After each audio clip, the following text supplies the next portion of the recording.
Ethan? The brass knob yielded easily to the pressure of her fingers. The long room in front of her ran the width of the building and was awash in shadows, lit only by the lights of the mall that filtered in through thin curtains that had been pulled across the big windows. She remembered leaning out the window to wave goodbye to Lauren. The curtains hadn't been pulled then. Emma walked quickly to the windows and lowered herself to the deep sill.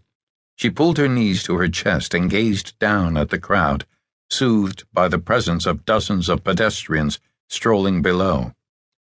Behind her, she heard a noise, an electronic click, and she yelped involuntarily. She jumped up and turned toward the sound, reflexively pulling Ethan's robe tight at her throat. Across the room, in the corner, just off the edge of the big Furies, Ethan Hahn reclined in one of the room's many sling chairs. This chair was covered with bright orange canvas. Ethan's eyes were half closed, as though he were dozing. The big cart of electronics that Emma had last seen at the dinner party hovered behind him. He was wearing the collar and headset that Diane had modeled during the demonstration. At first, the setting struck Emma as clinical, as though Ethan were a patient hooked up in a hospital suite 20 years in the future. In seconds, however, the scene began to feel quite different. Besides the collar, Ethan wore little else. His thin, muscled chest was bare, as were his legs. At first she thought he was completely naked, but he was actually wearing a pair of nylon shorts. They were the color of dirty copper and seemed almost to disappear against his skin. She whispered, "Ethan, are you okay?" When Ethan smiled, the corners of his mouth didn't actually turn up as much as they widened. That happened now. She took it that he was happy to see her. He said, "Shh. You startled me. You should have said something. I've been looking all over for you. I couldn't find you." Despite the fact that her anxiety hadn't entirely dissipated, she felt the surge of different tensions. "I was enjoying watching you against the windows." His smile deepened. "You look lovely."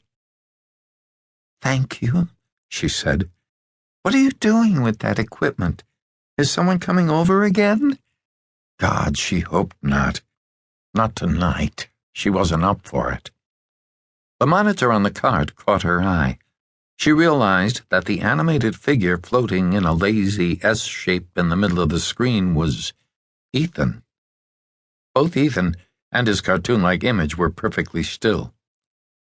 "I'm working," he said, "collecting some auditory data to check some code enhancements." "The Beethoven?" "Yes, the Beethoven." "The machine records sound, too? I thought it just recorded movement." "Not sound, exactly. It records activity on neural pathways. What it's recording are my neural responses to sound." "But it will record all your movements, too?" "Yes, it's recording all my movements." He raised an arm and waved. In real time, the computer-generated figure did the same. Ethan was confident enough about his technology that he didn't even bother to turn his head and look at the monitor. Emma did. "All of your movements?" Ethan wasn't quick enough to catch her meaning. "There are some technical parameters, thresholds really, that are limiting, but for all practical purposes, yes, it records all of them." "If I got close to you, really close to you, would it record my movements as well?" "Not unless you were wearing a collar, too." He looked closely at her. "I could arrange that." "Oh, thanks for the offer, but I've just washed my hair," she teased, running the fingers of one hand across her head. "Without wearing your little torture devices, though, no matter what I do, I stay invisible to the machine?"